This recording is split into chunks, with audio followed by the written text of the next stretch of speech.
আসসালামু আলাইকুম ওয়া রাহমাতুল্লাহি ওয়া বারাকাতুহু। আজকে আমরা শিখব টেন্স। টেন্স মানে হচ্ছে কাল। আমরা জানি সাধারণত যে কাল হচ্ছে তিন প্রকার: প্রেজেন্ট, পাস্ট, ফিউচার, অর্থাৎ বর্তমান, ভবিষ্যৎ, অতীত, ভবিষ্যৎ। বর্তমান বলতে কি জানি, যে যেগুলো মাত্র চলতেছে, যেমন আমি এখন ক্লাসটা করাচ্ছি, এটা হচ্ছে বর্তমান। তারপর অতীত বলতে কি বুঝি? অতীত বলতে যেটা গত হয়ে গিয়েছে, যেমন আমরা জানি যে গত কয়েকদিন আগে কোরবানি গিয়েছে, এটা চলে গিয়েছে, এটা হচ্ছে অতীত, এটা পাস্ট। ফিউচার, ফিউচার মানে ভবিষ্যৎ। ভবিষ্যৎ বলতে আমরা কি বুঝি? ভবিষ্যৎ বলতে বুঝি যে এই ক্লাসটা আমি একটু পরে এটা আপলোড দেবো, ইউটিউবের মধ্যে বা ফেসবুকের মধ্যে আপলোড দেবো, তাহলে এটা হচ্ছে ভবিষ্যতে কাজটা হবে। তাহলে পাস্ট, প্রেজেন্ট, পাস্ট, ফিউচার, তিনটার অর্থ হচ্ছে বর্তমান, অতীত, ভবিষ্যৎ। তার মানে বর্তমান, অতীত, ভবিষ্যৎ আমরা কম বেশ সবাই বুঝি, কিন্তু আমাদের ঝামেলাটা হয়েছে যে প্রত্যেকটা টেন্সে যে আবার আলাদা আলাদা ভাগ করা হয় এই টেন্সগুলো ভাগ করার ফলে দেখা যায় যে ভাগ করার ফলে এটা কোন টেন্স, এই সেন্টেন্সটা কোন টেন্সের আওতাভুক্ত হয়েছে সেইটা আমরা ধরতে পারি না। আজকে আমরা একদম এক্সাম্পলের মাধ্যমে একদম সহজভাবে আমরা প্রেজেন্ট টেন্সটা শেষ করব। তাহলে আমরা শুরু করে দিই যে প্রেজেন্ট টেন্স কয় ভাগে ভাগ করা হয়। প্রেজেন্ট মানে বর্তমান। এখন এই টেন্সটাকে আবার চার ভাগে ভাগ করা হয়। এটা হচ্ছে present indefinite tense. Present indefinite tense মানে অনির্দিষ্ট বর্তমানকাল, অনির্দিষ্ট বর্তমানকাল। Present continuous tense, present continuous tense মানে হচ্ছে চলমান বা ঘটমান বর্তমানকাল। প্রেজেন্ট পারফেক্ট মানে হচ্ছে পুরা ঘটিত বর্তমান কাল। প্রেজেন্ট পারফেক্ট কন্টিনিউয়াস মানে হচ্ছে পুরা ঘটিত ঘটমান কাল। আচ্ছা, প্রেজেন্ট ইনডিফিনিট কন্টিনিউয়াস, কন্টিনিউয়াস মানে যেটা চলতেছে মাত্র, যেমন আই এম গোয়িং টু মাদ্রাসা, আমি মাদ্রাসায় যাচ্ছি, যাওয়ার কাজটা কিন্তু চলতেছে, সেই কারণে এটাকে আমরা কন্টিনিউয়াস বলবো। এখন আমরা ধারাবাহিকভাবে আলোচনা করি। তাহলে আসুন তো আমরা প্রথমে প্রেজেন্ট ইনডিফিনিট টেন্সটাকে আলোচনা করি। প্রেজেন্ট ইনডিফিনিট টেন্সটা যদি শুরুতে আমি আলোচনা করি, দেখেন প্রেজেন্ট ইনডিফিনিট টেন্সের মধ্যে আমরা জানি যে অভ্যাসগত কর্ম, চিরন্তন সত্য, তারপর নিকট ভবিষ্যৎ, এত কিছু লাগবে না, আমরা উদাহরণের মাধ্যমে শিখি। যেমন প্রথমে একটা উদাহরণ আমরা প্রথমে শিখি যে I take exercise regularly. I take exercise regularly অর্থাৎ আমি প্রতিদিন ব্যায়াম করি, অথবা এখানে যে আমি প্রতিদিন কী করি, ব্যায়াম করি। আমরা দেখেন এখানে টেক যে ভার্বগুলো আছে আমাদের এখানে জানতে হবে কয়েকটা কিছু, যেমন সাবজেক্ট জানতে হবে, ভার্ব জানতে হবে, অবজেক্ট জানতে হবে, এক্সটেনশন জানতে হবে। এখন সাবজেক্ট মানে কি? সাবজেক্ট মানে হচ্ছে কর্তা, এক নাম্বার। সাবজেক্ট মানে হচ্ছে কর্তা, এত কিছু লাগবে না, আমরা বুঝি সহজে। সাবজেক্ট মানে কর্তা। ভার্ব, ভার্ব মানে হচ্ছে ক্রিয়া, যেটা করা হয়, যে কোনো কাজ করা হয় এটাকে বলে ভার্ব অথবা ক্রিয়া। তারপর হচ্ছে অবজেক্ট, অবজেক্ট মানে হচ্ছে কর্ম। কর্ম বলতে আমরা বুঝি যে মাফুল, আরবিতে বলে মাফুল। কর্ম বলতে আমরা বুঝি যে কোনো কাজ কারোর উপর পতিত হওয়াকে বলে কর্ম। এখন পতিত হওয়া মানে কি? পতিত হওয়া মানে হচ্ছে যেমন আমি ফুটবল খেলেছি, এখন খেলাটা কিসের উপর পতিত হয়েছে? ফুটবলের উপর পতিত হয়েছে। তার মানে ফুটবলটা হচ্ছে এখানে মাফুল, ফুটবলটা হচ্ছে এখানে কর্ম। তাহলে আমরা বুঝতে পারছি কর্ম কি, অবজেক্ট কি। তাহলে এখানে আমরা সরাসরি উদাহরণের দিকে চলে যাই। যেমন এখানে আমি দিচ্ছি একটা, I go to Dhaka next week. আমি আগামী সপ্তাহে ঢাকায় যাব। আচ্ছা দেখেন এখানে কি যাব, আপনারা সরাসরি দেখলে প্রথমে বুঝবেন যে এটা ফিউচার, ভবিষ্যৎ হয়েছে, কারণ যাব বলছে। কিন্তু দেখেন এখানে আমি স্টার্ট দিয়ে লিখে দিচ্ছি ভবিষ্যতের কোনো কাজকে বর্তমানে রূপ দেওয়া। ভবিষ্যৎ, দেখেন আগামী সপ্তাহে যাব, কিন্তু আমি বলছি মাত্র, আমি কথাটা বুঝেন, আগামী সপ্তাহে আমি ঢাকা যাব, কথাটা বলছি আগামী সপ্তাহে যাব, কিন্তু কথাটা বলছি কখন? এখন বলছি, বর্তমানে বলছি, সেই কারণে এটাকে আমরা প্রেজেন্ট ইন্ডিফিনিট টেন্স হিসেবে ধরে নেব। এখানে বলছি ভবিষ্যতের কোনো কাজকে বর্তমানে রূপ দাও, ভবিষ্যতে যাব, বর্তমানে রূপ দিচ্ছি কাজটা, সেই কারণে এটাকে বলা হচ্ছে প্রেজেন্ট ইন্ডিফিনিট টেন্স। সেই কারণে এটাকে বলা হচ্ছে প্রেজেন্ট ইন্ডিফিনিট টেন্স। আর আমরা প্রেজেন্ট ইন্ডিফিনিট টেন্সের মধ্যে দেখেন আমরা স্ট্রাকচার জানি হচ্ছে সাবজেক্ট প্লাস ভার্বের ফার্স্ট ফর্ম, অর্থাৎ ভার্বের যেমন ইট, অ্যাট, ইটেন, এগুলো কম বেশি সবাই জানেন। ইট হচ্ছে প্রেজেন্ট ফর্ম, অ্যাট হচ্ছে পাস্ট ফর্ম, ইটেন হচ্ছে প্রেজেন্ট পার্টিসিপল ফর্ম, এগুলো আপনারা সবাই জানেন।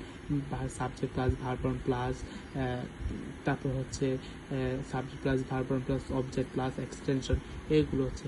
আর এক্সটেনশন মানে হচ্ছে অতিরিক্ত অংশ। এক্সটেনশন মানে কি? অতিরিক্ত অংশ, অতিরিক্ত অংশ। এক্সটেনশন মানে হচ্ছে অতিরিক্ত অংশ, আমরা এক্সটেনশন বলছি। এখন দেখেন এখানে কয়েকটা রোজ উদাহরণ দিচ্ছি। যেমন আমরা সরাসরি বলবো যে আই ট্রাইস, আমি ভাত খাই, আই ট্রাইস। যেমন আমি যদি লিখি আই ইট রাইস, আমি আমি ভাত খাই। তার মানে এটা কোন টেন্স হয়েছে?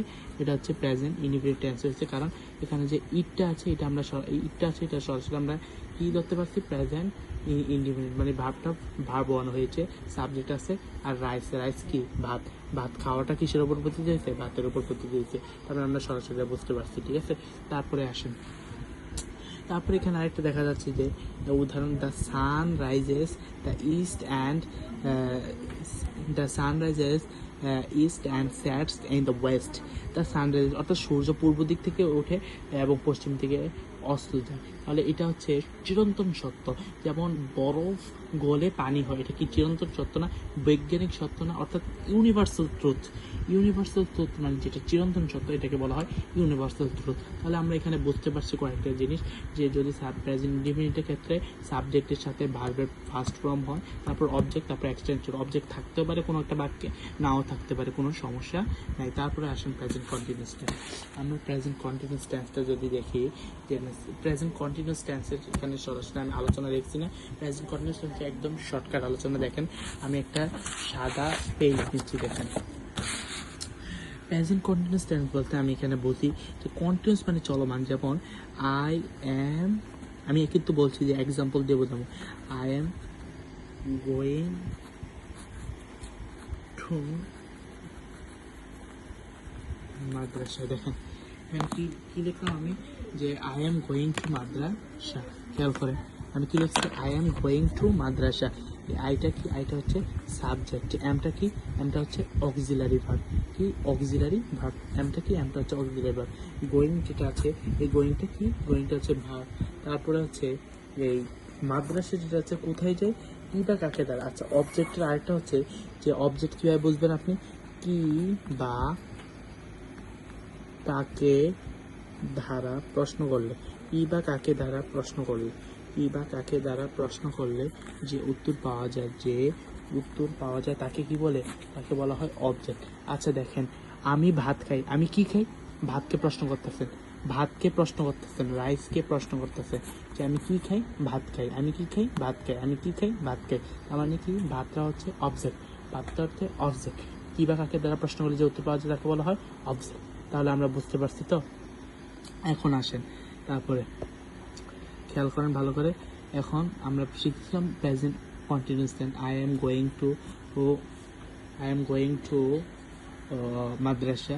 এখন আমি মাদ্রাসায় যাচ্ছি, তার মানে যাওয়াটা এটা চলতেছে, কোনো কাজ চলমান বোঝাইলে এটাকে আমরা বলি প্রেজেন্ট কন্টিনিউয়াস টেন্স। তার মানে I am, present continuous tense structure হচ্ছে এম, ইজ, আর এই তিনটা অক্সিলারি ভার্ব সবসময় থাকবে। যদি এই তিনটা অক্সিলারি ভার্ব থাকে তাহলে এটাকে আমরা প্রেজেন্ট কন্টিনিউয়াস টেন্স ধরে নেব, ঠিক আছে। তারপরে হচ্ছে প্রেজেন্ট কন্টিনিউয়াস টেন্সের ভার্বের সাথে যে ভার্বটা আছে, এই ভার্বের সাথে আপনার এই ভার্বের সাথে আইএনজি ফর্ম হয়। ভার্বের সাথে কি হয়? ভার্বের সাথে আইএনজি হয়। যেমন গো একটা কি ভার্ব না? এই গো এর সাথে কি হচ্ছে? আইএনজি হয়েছে। গো ওয়েন্ট গান। আমরা কি জানি? প্রেজেন্ট গো ওয়েন্ট গান। গো এর সাথে কি হয়েছে? আইএনজি ফর্ম হয়েছে। দেখেন এই আইএনজি হয়েছে, এটা কি? তার মানে এটা হচ্ছে প্রেজেন্ট কন্টিনিউয়াস। তারপরে মাদ্রাসা যেটা আছে এটা হচ্ছে এক্সটেনশনের আওতা পড়বে, মানে এক্সটেনশন মানে অতিরিক্ত অংশ। তারপরে আসেন, আমরা প্রেজেন্ট কন্টিনিউয়াস বুঝে ফেলছি। তার মানে প্রেজেন্ট কন্টিনিউয়াস হচ্ছে আমরা বুঝবো যে প্রেজেন্ট কন্টিনিউয়াস হচ্ছে আমরা বুঝবো যে যদি এম ইজ আর এই তিনটা থাকে, এই তিনটা অক্সিলারি ভার্ব থাকে, তাহলে আমরা সরাসরি প্রেজেন্ট কন্টিনিউয়াস বলবো। আর কোন কাজ চলতেছে বোঝালে প্রেজেন্ট কন্টিনিউয়াস বলবো। আর যদি প্রেজেন্ট কন্টিনিউয়াসের ভার্বের সাথে আইএনজি থাকে, এটা আবশ্যক। ভার্বের সাথে সবসময় প্রেজেন্ট কন্টিনিউয়াস ভার্বের সাথে কি আইএনজি থাকবে, তাহলে আমরা প্রেজেন্ট কন্টিনিউয়াস বুঝছি। এটা নিয়ে আর আমাদের পারাপারি করে দেখেন। এখন আসি present perfect. Present perfect, present perfect বলতে আমরা বুঝি যে এইমাত্র শেষ হচ্ছে কোনো কাজ, তারপর তার ফলাফল চলমান। দেখেন আমি এখানে একটা উদাহরণ দিছি, দেখেন খেয়াল করেন যে আবির হ্যাজ রিড আ বুক, মানে কি? আবির একটি বই পড়েছে। দেখেন আবির বই পড়েছে মানে কি? মাত্র শেষ করেছে। আপনি না প্রথম বলতে পারেন যে এটা অতীত হয়ে গেছে, কিন্তু না, আবির বইটা পড়েছে, এটা অতীত হয়েছে না, কারণ বইটা পড়েছে, কিন্তু সে পড়া শেষ করছে, বইয়ের মধ্যে যে গল্পগুলো পড়ছে ওই গল্পগুলোর অনুভূতিগুলো তো তার এখনো আছে।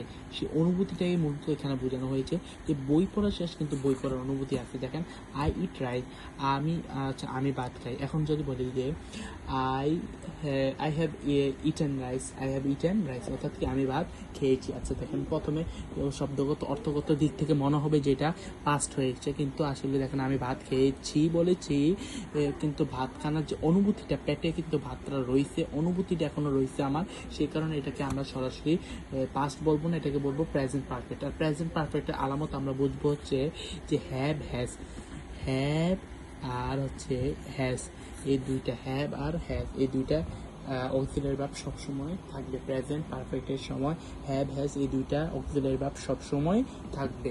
তারপরে ভার্বের শেষে ভার্বটা হবে পাস্ট পার্টিসিপল, ভার্বটা কি হবে পাস্ট পার্টিসিপল, ভার্বটা কি হবে প্রেজেন্ট পার্টিসিপল, সরি ভার্বটা কি হবে প্রেজেন্ট পার্টিসিপল। কি তখন গো ওয়েন্ট গান, গো ওয়েন্ট গান, গান কি হচ্ছে প্রেজেন্ট পার্টিসিপল একটা ফ্রম, আমরা এতটুকু বুঝতে পারছি। তারপরে আসে প্রেজেন্ট পারফেক্ট কন্টিনিউস, আমরা সরাসরি চলে যাই। প্রেজেন্ট পারফেক্ট কন্টিনিউস বলতে কি বুঝি, অতীতে কোনো কাজ আরম্ভ হয়ে বর্তমানেও চলছে।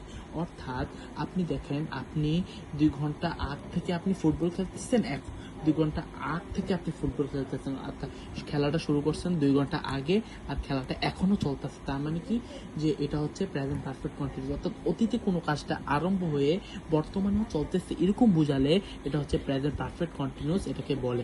যেমন আপনি এখানে আমি একটা উদাহরণ দিয়েছি যে we have been playing football, we have been playing football for 2 hours.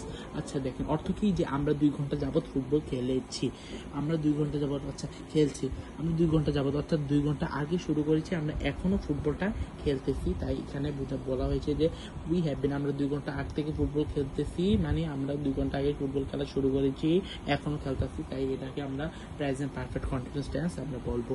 দেখেন এখানে প্রেজেন্ট পারফেক্ট কন্টিনিউয়াস টেন্সের আলামত হচ্ছে অক্সিলারি ভার্ব হ্যাভ বিন অথবা হ্যাজ বিন থাকবে, হ্যাভ বিন অথবা হ্যাজ বিন, হ্যাভ বিন অথবা হ্যাজ বিন থাকবে।